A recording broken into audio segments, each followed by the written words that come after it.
Your life transforms when you lead with a servant's heart, putting others first and creating a legacy of compassion and empowerment.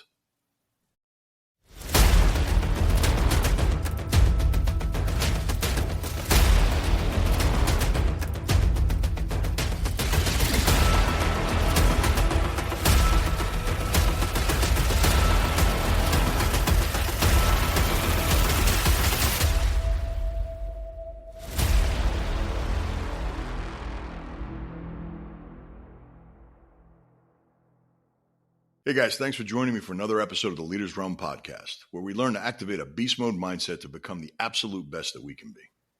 I'm your host, Tony Cammarata, serial entrepreneur, certified Maxwell team member, business coach, personal mindset coach, sales trainer, and speaker.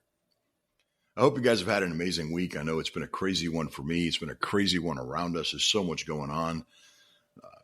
Today I want to take the time to discuss a topic I mentioned several episodes ago, and I said I'd dedicate an episode to it. So here we are. In my opinion, it's a topic it's been watered down throughout the years, and it's really time, guys, that we bring back just the basic fundamentals and principles of it. It's a topic that's both powerful and transformative. It's servant leadership. So sit back, grab your coffee, and let the transformation begin. So the concept and philosophy of servant leadership, it really goes back thousands of years. And it's not a difficult one to put into action. What makes it difficult is that society today has taught us that in order to become successful in life, we have to exert power and manipulation tactics. You see, throughout my career, what I've learned is that if we prioritize serving others rather than ourselves, if we focus on others' needs and goals and help them achieve those goals, then we succeed almost automatically. It seems simple, right? Well, if it were, we would all be incredible leaders. But in reality, we're not. And why?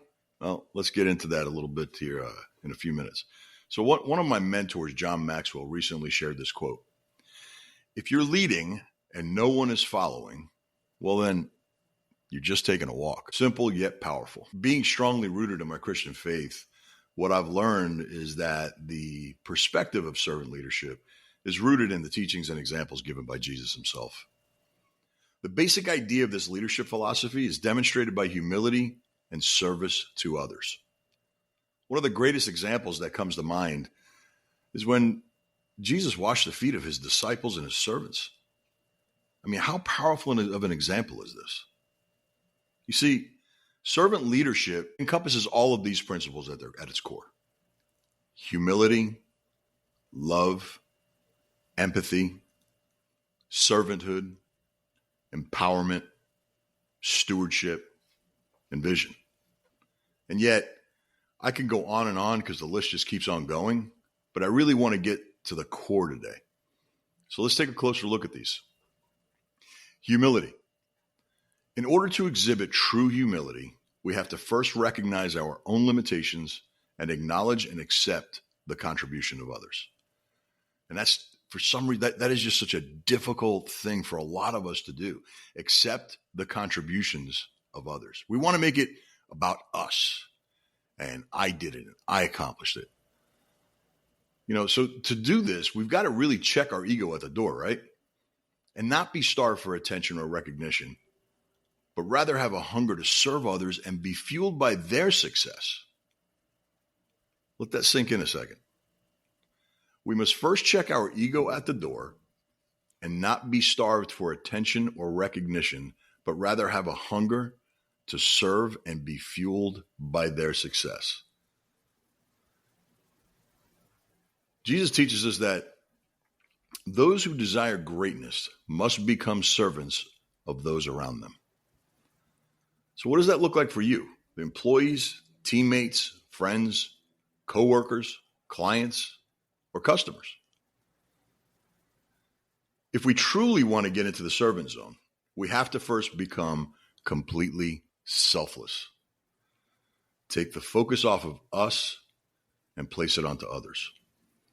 You see, this wasn't easy for me. I look back on my career as an entrepreneur, and I see so many examples of times that I strive to be the guy with that kick-ass take names attitude.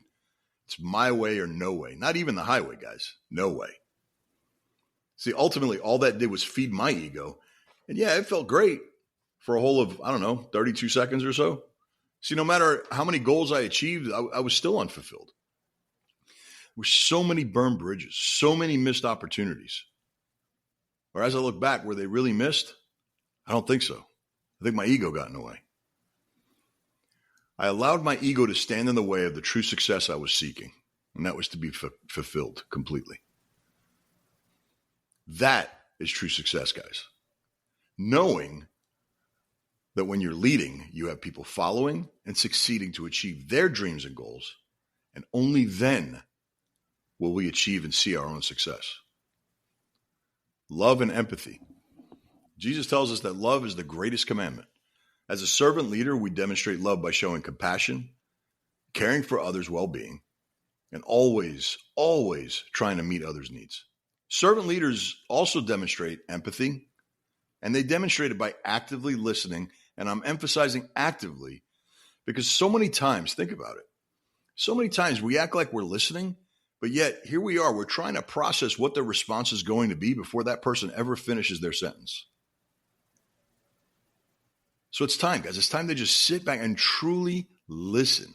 We must actively listen to the concerns of others and do the very best that we can to understand their perspective, not the perspective that we want them to see, but their perspective.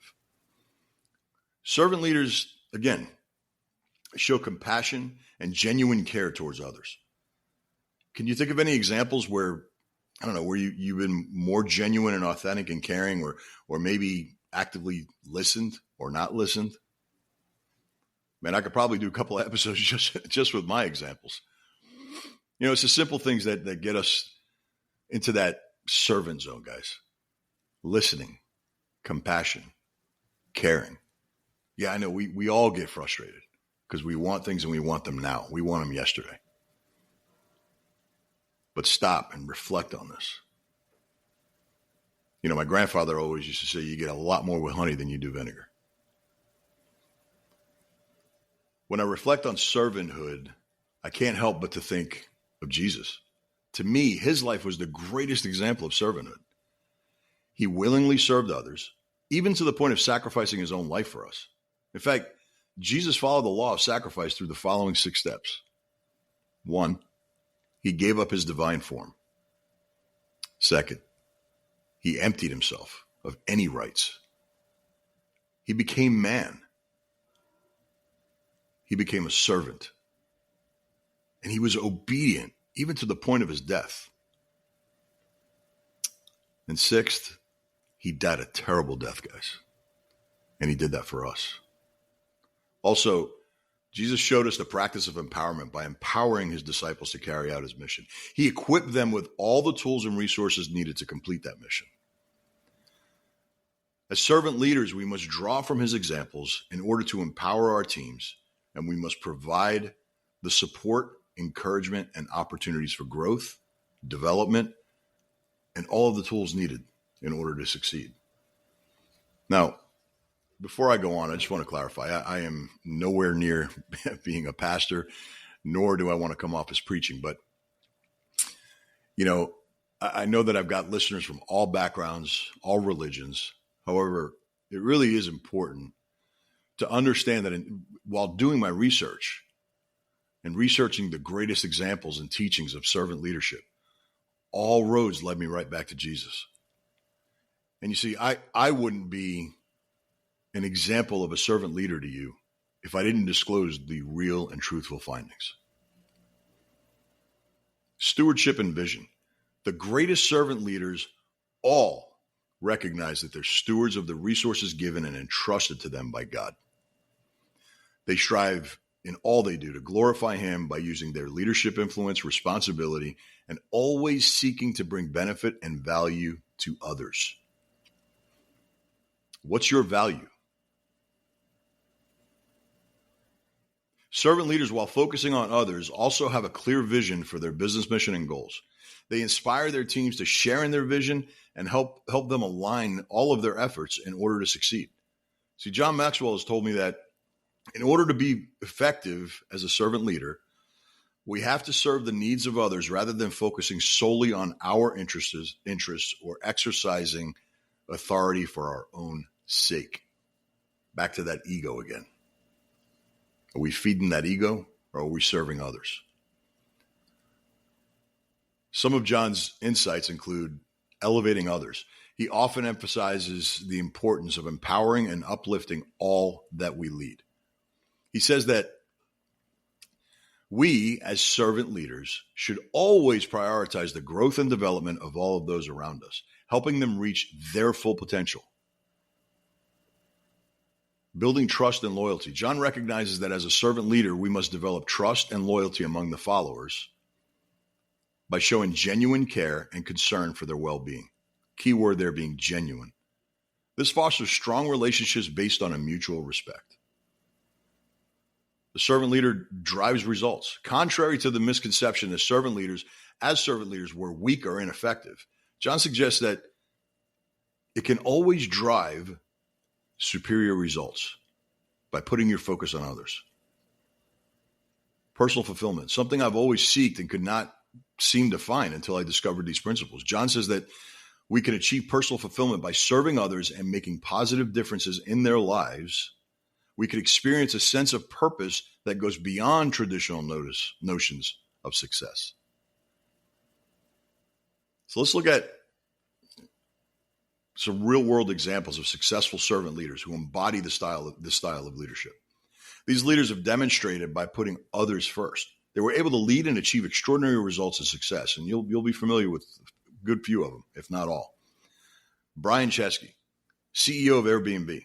Brian is known for his focus on creating a culture of belonging within the Airbnb community and prioritizing the community engagement. Mary Barra, CEO of GM. Mary's done an amazing job at emphasizing transparency, accountability, and employee engagement. She's also prioritized safety and innovation within the auto industry. David Green, founder and CEO of Hobby Lobby. David is known for integrating his faith into his business practices. He's prioritized the well-being of his employees with opportunities for personal and professional growth. Truett Cathy, founder of Chick-fil-A. Cathy built his entire business on biblical principles, including leading himself as a servant, serving customers, employees with excellence while prioritizing community involvement and philanthropy. And let's not forget, he also made one heck of a chicken sandwich. Fred Smith, founder of FedEx. Fred also expressed his Christian faith and beliefs. He was a servant leader and emphasized it by stressing the importance of serving his customers, his employees, and the community around him, all while promoting ethical business practices and social responsibilities. These are all examples of ordinary people, just like you and me, guys. And yet they've soared to great levels of success by building their companies based on the very principles that I'm sharing today. Embrace the opportunity to grow yourself, grow others, and lead as a servant. When you do this, the sky's the limit. So now let's lay out just some practical strategies that I came across that you can take away today, start implementing a servant leadership. And I encourage you guys to just take some of these away and start implementing them and look for those changes. They're obvious. So how can we as leaders cultivate a servant's heart and bring about a cultural shift of servitude within our teams? That's really the million-dollar question, right? Well, the first is lead by example. Embody all of the principles I outlined today. Demonstrate humility, empathy, a commitment to serving your employees, your customers, friends, and family.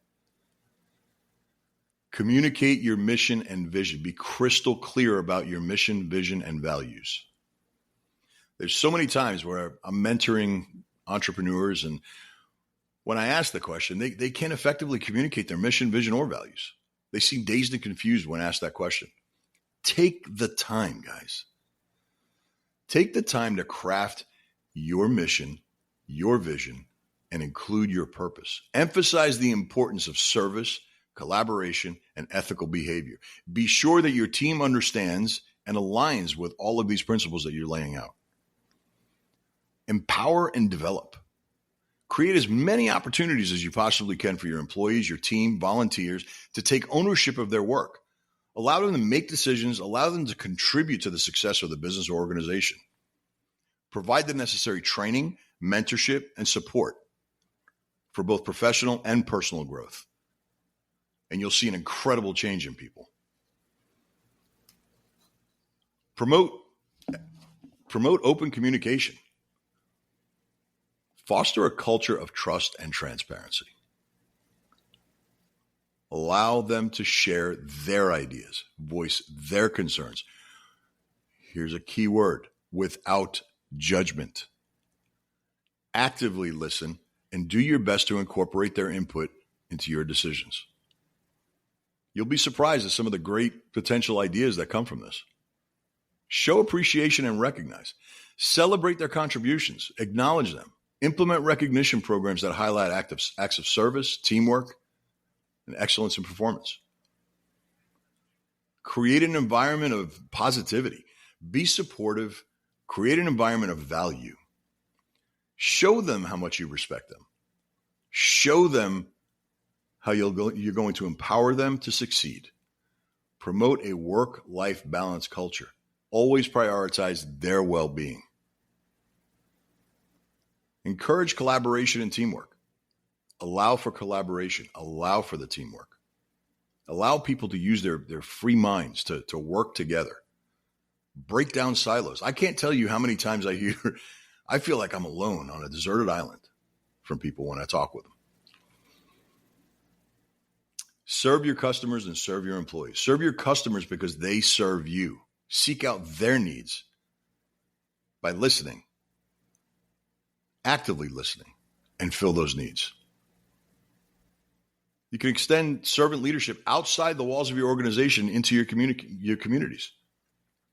Seek opportunities to make a positive impact in your community. And I challenge you today, go out, help 3 people smile. You see that shopping cart just floating around in the parking lot? Grab that shopping cart while you're going in and bring it to the front of the store. Serve others. Who cares if the last guy didn't do it? You do it.